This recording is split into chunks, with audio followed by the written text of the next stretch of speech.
I read a lot of great books in 2016. Here's a few that were especially interesting and you might want to consider.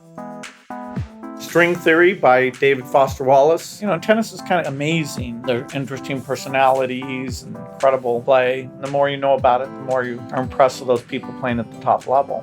It requires a lot of concentration. I loved him talking about his tennis career and being slammed into the fence and being a little bit modest about how he just sort of grinded it out. If you're going to read one tennis book, this is probably the best. Then a great company story, which is Shoe Dog by Phil Knight. It's a really well-written story about Nike. It's amazingly honest, and the company almost didn't succeed. It points out the unusual characteristics of the key people who help the company succeed. I think there's tons of people who would find it an interesting story about how business really works and personnel management really works. A political book, Myth of a Strong Leader by Archie Brown. It's a really good book because it looks at styles of leadership.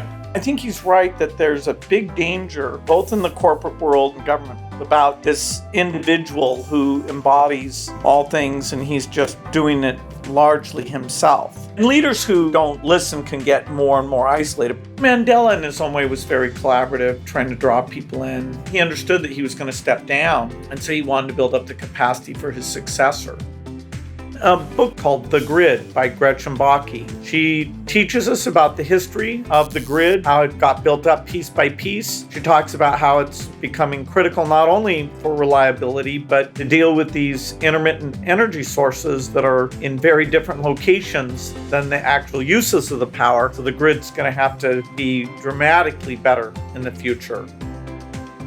The Gene, an Intimate History by Siddhartha Mukherjee. He did such a good job on the history. He really tells you what the gene is. There's three big domains that genetic technology helps in. One is plants, the other is livestock, and the third is humans. Some countries may be very liberal at letting parents edit genes related to beauty or intelligence. It'll get people up to the point where they can participate in that debate, which will be fairly intense over the next 10 or 20 years.